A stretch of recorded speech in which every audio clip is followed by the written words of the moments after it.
Good afternoon, children, and come back to the class of 9C.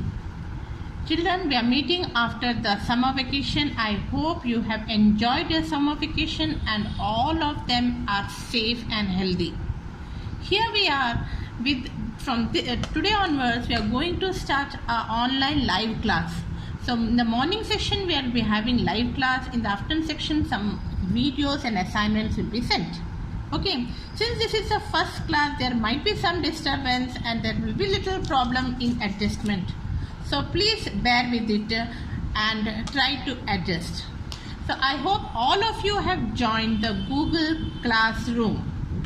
Okay, so today before discussing the homework assignment and all, I would like to start the new chapter so that I'll get adjusted with this Google Classroom.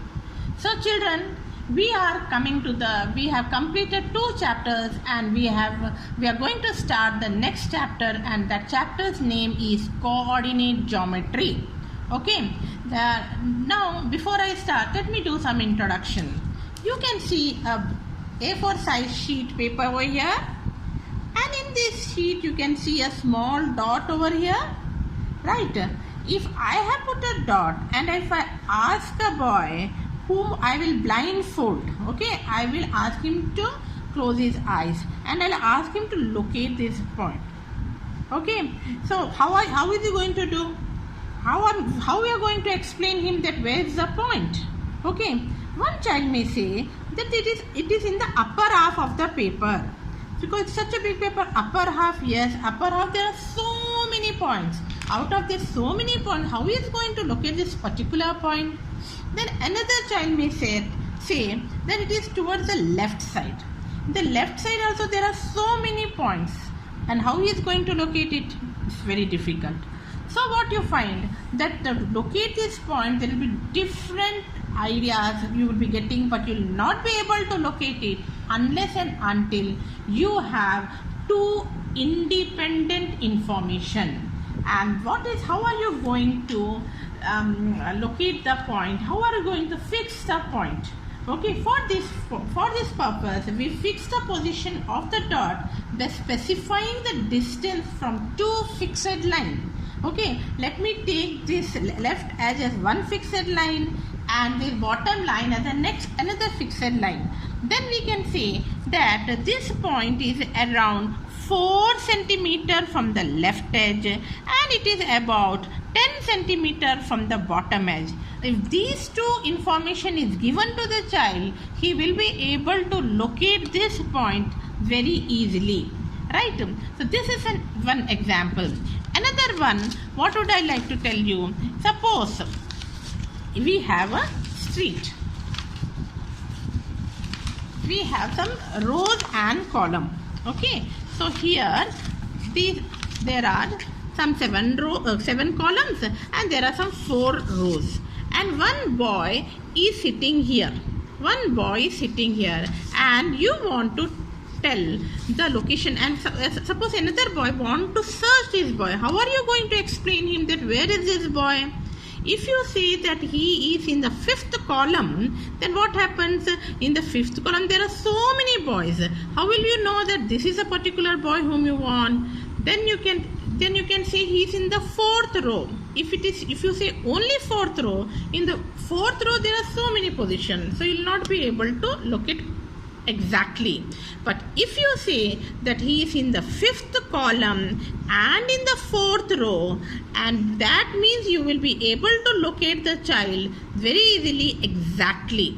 So if you here also what you see, there are 2 information given, that is one particular line, that is bottom line, and this left position. So in these 2 example, what you observe, that position of any object lying in a plane can be represented with the help of 2 perpendicular lines.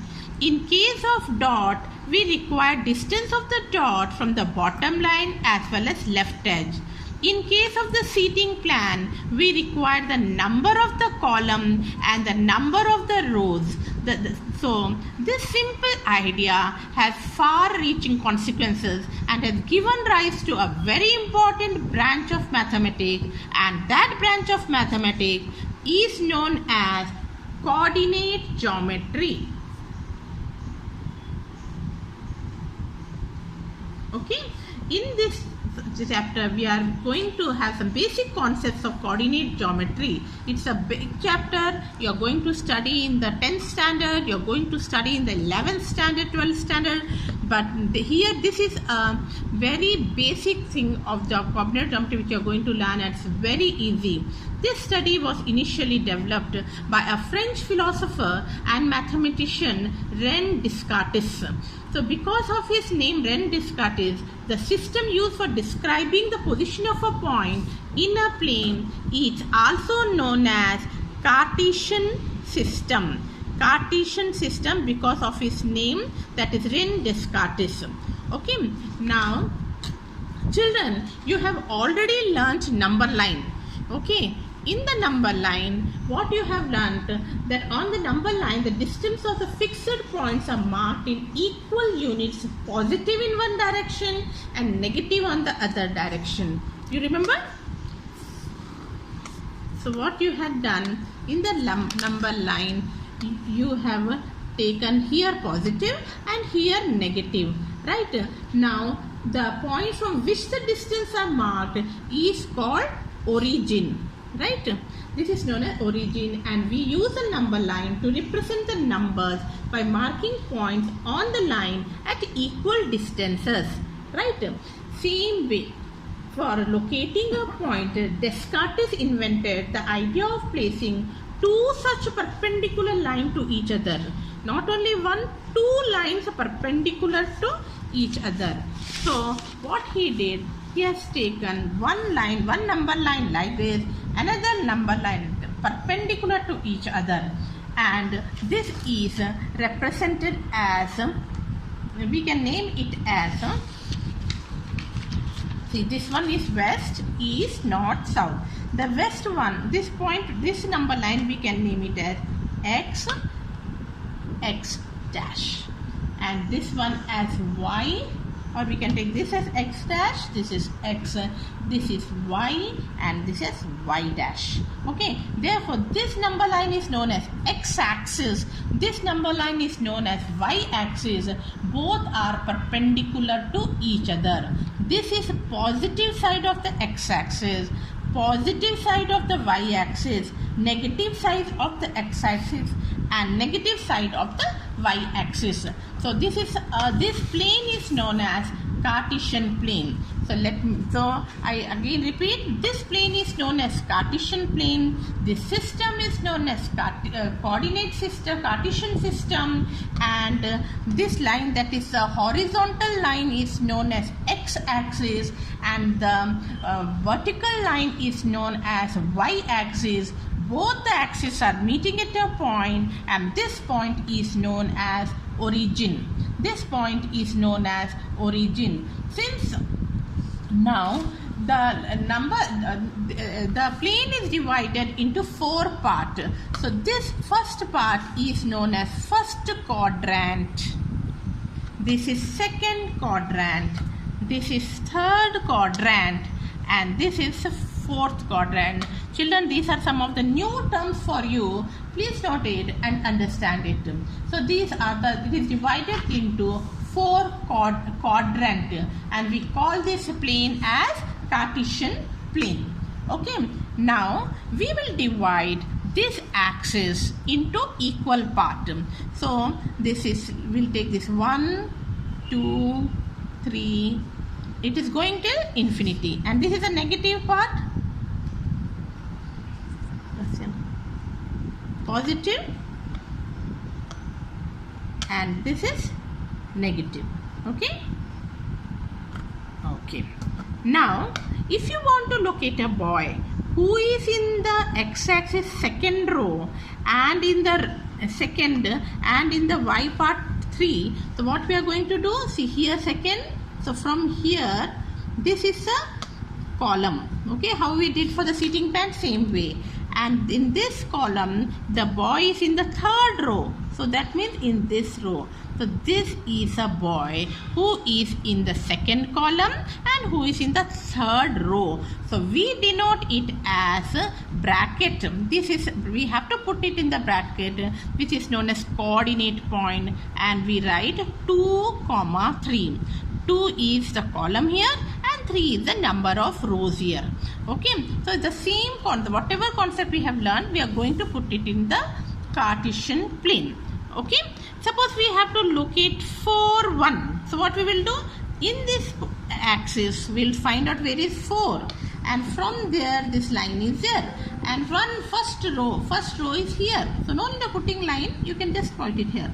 So this is the first row. So this point is 4, 1. First you should always write the number which is in the x-axis, then second we can write the column which is in the y-axis. 4, 1.